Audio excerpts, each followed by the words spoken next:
Bismillahirrahmanirrahim. Assalamualaikum warahmatullahi wabarakatuh. Terlebih dahulu saya meminta maaf kepada seluruh saudara seimanku dimanapun berada. Dan apabila ada non-muslim yang mendengarkan daripada video ini, bila ada kata-kata kami yang tak berkenan di hati, tolong dimaafkan dan kita saling memaafkan sesama manusia.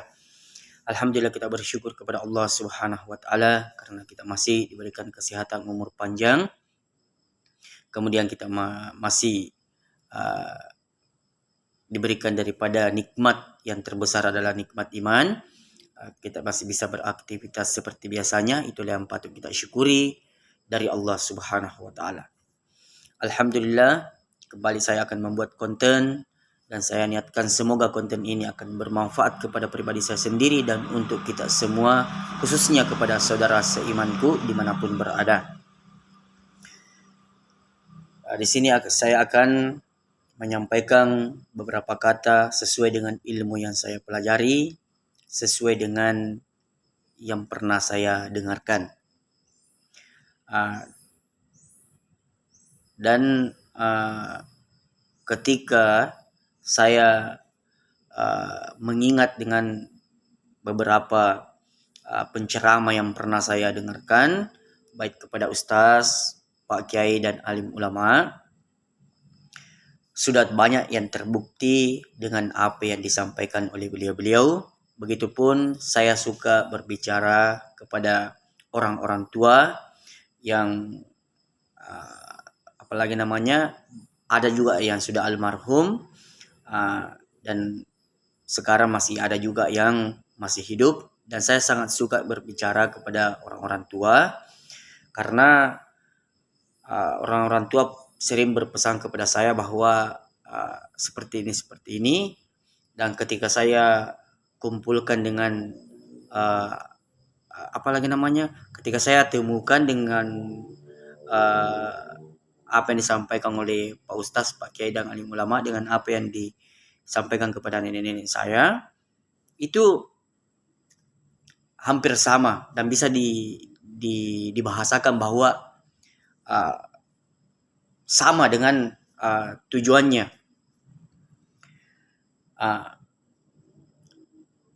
Salah satunya adalah mengenai saya pernah mendengarkan ceramah dari berbagai macam ustaz dan kiai dan alim ulama mengenai bahwa tanda-tanda hari kiamat. Dan sebenarnya banyak sih yang pernah saya dengarkan, tapi ini yang pasti, yang apalagi namanya atau sesuai dengan memang ilmu yang saya miliki, karena saya takut menyampaikan sesuatu ilmu yang belum saya kuasai ataupun karena saya kurang pemahaman saya dengan Al-Quran, begitupun dengan hadis. Jangan sampai saya menyampaikan seperti ini, namun saya tidak menguasai, akhirnya menjadi pertanyaan besar nanti dengan oleh orang-orang banyak. Jadi cukup yang saya kuasai yang saya sampaikan. Salah satu pesan ataupun ceramah dari yang pernah saya dengarkan dari Ustaz, Pak Kiai dan alim ulama menyampaikan bahwa tanda-tanda hari kiamat ialah sesuai yang dijelaskan oleh hadis Rasulullah Sallallahu Alaihi Wasallam, bahwa tanda-tanda hari kiamat itu apabila orang berlumba-lumba membangun bangunan-bangunan yang tinggi, bangunan-bangunan yang mewah, maka itu adalah ciri-ciri atau tanda-tanda kiamat. Dan ini sudah terbukti. Kita tidak bisa mempungkirinya karena sekarang sudah terbukti. Kemudian yang pesan nenek saya kepada saya, ini yang jelas saja, ini yang saya sampaikan, yang bisa saya pertanggungjawabkan karena terbukti. Nenek saya pernah berkata kepada saya bahwa, anakku, nenekmu dulu pernah berkata kepada saya atau pernah berpesan kepada saya bahwa, tapi ini dia berbahasa Bugis, set diwattuna natuo set di wattuna na tuo beccum masigi na macal liseuna si bawa tawacca.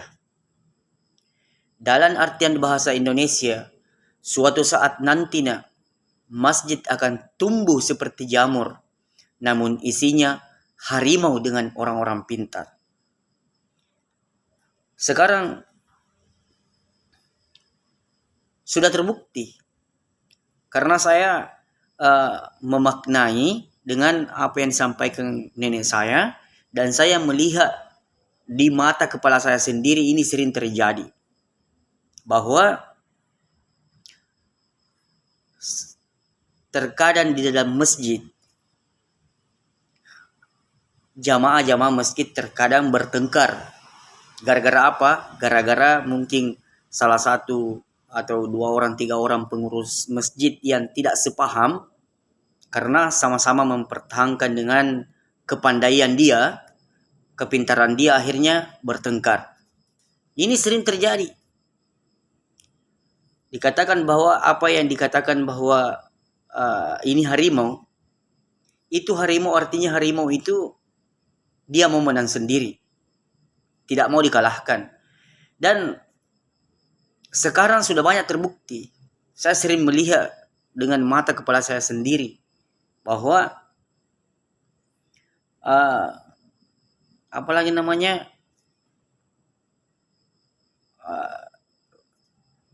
ya seperti itulah tadi bahasanya, bahwa harimau itu dia yang mau menang sendiri, tidak mau dikalahkan. Dan sekarang sudah terbukti, dan kita tidak bisa menyalahkan antara kita ini semua umat Islam, karena bisa dikata bahwa mungkin memang ini sudah saatnya terjadi di akhir zaman ini. Jadi saya kembali lagi mengingat dengan pesan-pesan, kembali saya mengingat lagi dengan ceramah-ceramah Pak Ustaz, Pak Kiai dan alim ulama, bahwa kita harus pandai dalam menjalani yang namanya proses kehidupan dengan di akhir-akhir zaman ini. Karena apabila tidak kita pandai, maka disitulah kita akan merugikan diri kita sendiri. Apabila kita selalu ingin saling menyalahkan antara umat muslim lainnya, bila kita ingin saling menyalahkan, maka yang akan rugi adalah diri kita sendiri.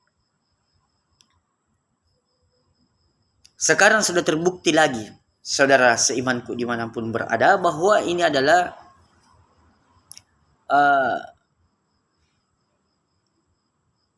salah satu lagi tanda-tanda bahwa ciri-ciri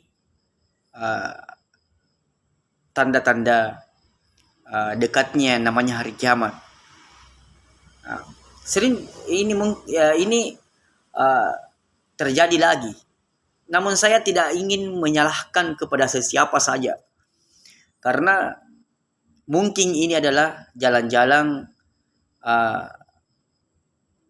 yang kita harus lihat supaya agar mata hati kita ini terbuka untuk melihat keadaan saat sekarang ini, bahwa dunia ini tidak lama lagi akan kiamat. Meskipun tidak ada satu orang pun yang tahu kapan hari kiamat, akan tetapi kita sudah dijelaskan di dalam hadis, di dalam Al-Quran, bahwa ciri-cirinya seperti itu. Sekarang saudara seimanku dimanapun berada, kita ini sering terjadi lebaran 2 kali, 3 kali. Ini sudah sering terjadi. Dan saya berpikir bahwa mungkin ini adalah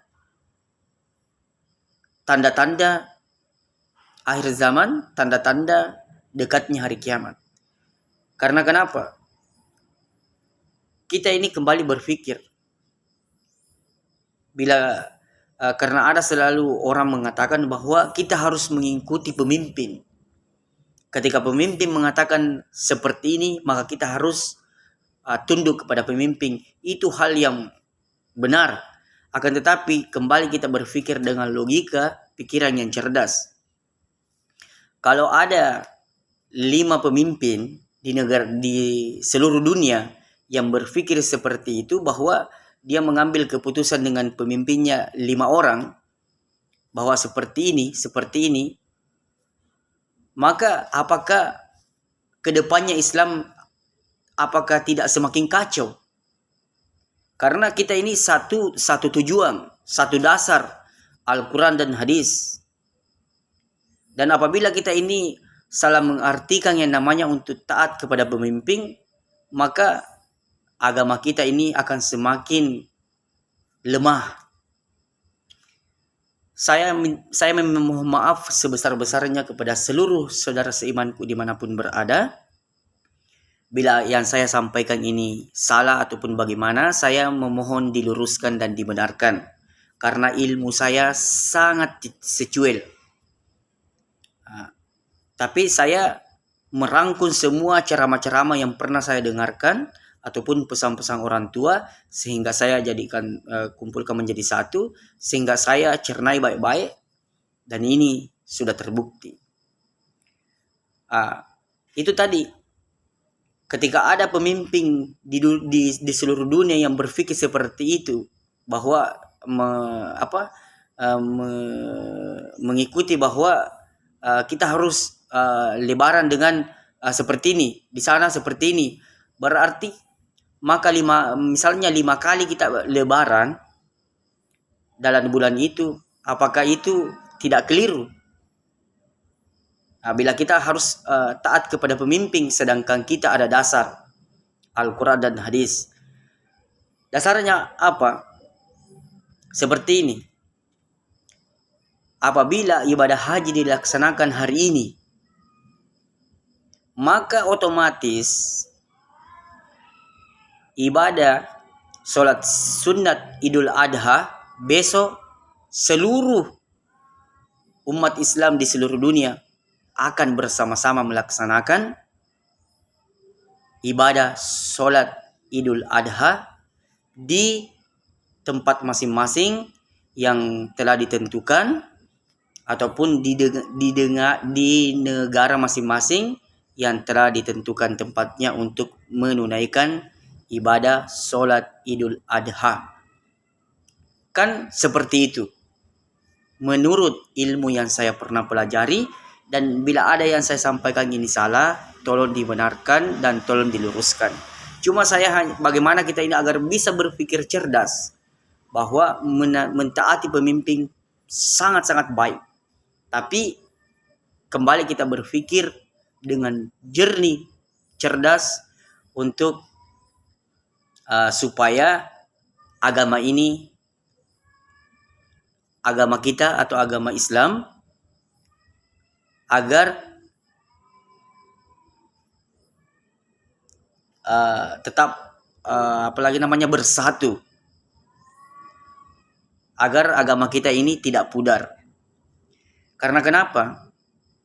Bila kita ini tidak kembali berpikir cerdas, maka agama kita ini akan menjadi lemah bila kita tidak berpikir cerdas untuk kedepannya. Saudara seimanku dimanapun berada, marilah kita bersama-sama bagaimana agar kita bisa bersatu. Karena apabila bukan kita yang akan bergegas untuk mempertahankan agama kita ini, ya siapa lagi? Kalau bukan kita yang mau bersatu untuk mempertahankan agama Islam yang mulia ini. Saudara seimanku dimanapun berada, seperti itulah tadi. Jadi ini dia adalah yang terjadi saat-saat sekarang ini adalah bukan pendapat saya, tetapi memaknai dengan arti-arti ceramah yang pernah saya dengarkan dari Pak Ustaz, Pak Kiai, dan alim ulama, dengan pesan-pesan orang tua saya. Ini adalah tanda-tanda hari kiamat. Dan mungkin ini adalah ciri-ciri kita akan untuk dibukakan pemikiran yang jernih kita oleh Allah Subhanahu wa taala agar kita berpikir bahwa mungkin dengan kejadian-kejadian seperti ini mungkin itulah yang sehingga diutusnya nanti Imam Mahdi datang untuk meluruskan kita semua. Karena saya melihat kejadian ini dan dikatakan bahwa akan adanya nanti Dajjal, Imam Mahdi, akan adanya nanti Nabi Isa diturunkan untuk membunuh Dajjal, dan ketika saya ini pikirkan seperti ini yang telah saya dengarkan dari ceramah-ceramah, mungkin ini adalah jalan-jalan sehingga diturunkannya nanti ataupun adanya nanti Imam Mahdi untuk meluruskan kita semua, untuk bersatu lagi agar tidak berpecah seperti ini. Saudara seimanku dimanapun berada, marilah kita bersama-sama untuk saling ingat mengingatkan, dan jangan ada yang sombong dengan ilmu yang kita miliki, karena tidak ada orang yang pintar di dunia ini melainkan Allah Subhanahu wa taala. Karena kita, saudara, saya sering mendengarkan daripada nasihat dari ustaz, Pak Kiai, alim ulama, begitupun dari orang-orang tua saya atau nenek saya bahwa wahai anakku, bila suatu saat nanti kau berilmu banyak, maka bersifatlah seperti padi. Semakin kau berilmu, maka semakin tunduklah engkau. Jangan engkau merasa sombong dengan apa yang engkau miliki, karena di dunia ini tidak ada yang pintar melainkan Allah Subhanahu wa taala. Jadi sekarang, saudara seimanku dimanapun berada, marilah kita bersama-sama untuk memahami daripada arti-arti kehidupan, dan marilah kita bersama-sama betul-betul memahami daripada makna arti dan makna Al-Quran, kemudian hadis-hadis yang hadis-hadis Rasulullah Sallallahu Alaihi Wasallam. Mungkin kita tidak mampu menghafalnya, tidak mampu membacanya, tapi mungkin kita pernah mendengarkannya. Marilah kita bersama-sama untuk memahami dengan sebaik mungkin, mencernai sebaik mungkin, sehingga kita ini bisa bersatu kembali dan tidak saling menyalahkan. Akan tetapi ketika ada kesalahpahaman, kita bisa berkumpul dan bermusyawarah agar bisa saling memberi solusi, agar kita bisa selalu rukun, damai, tentram, dan bisa saling menasihati ketika kita bisa saling menasihati ketika ada di antara kita yang lupa, dan tidak saling menyalahkan. Karena agama Islam itu sangatlah indah, sangatlah baik apabila kita cerdas dalam memahami yang namanya agama Islam. Agama Islam itu sudah digelar di dalam Al-Quran maupun hadis bahwa agama Islam lah yang paling terbaik di seluruh dunia. Dan agama Islam ini, meskipun kita ini tidak terlalu banyak berbicara, tetapi kita mengamalkan yang sebetulnya agama Islam, maka orang-orang non-muslim tanpa diajak masuk Islam, dia akan menawarkan dirinya untuk masuk Islam apabila kita mengamalkan Islam yang sesungguhnya. Sekian yang saya bisa sampaikan, saudaraku. Bila ada benarnya, datanya dari Allah Subhanahu wa taala. Bila ada salah, itu datanya dari kepribadian saya sendiri, dan saya beristighfar kepada Allah, astagfirullah, dan saya memohon maaf kepada saudara-saudaraku sekalian dimanapun berada. Dan kita tutup dengan doa kepada majelis. Subhanallahi wa bihamdi, subhanakallahumma wa bihamdika, asyhadu an la ilaha illa anta, astaghfiruka wa atubu ilaik. Assalamualaikum warahmatullahi wabarakatuh.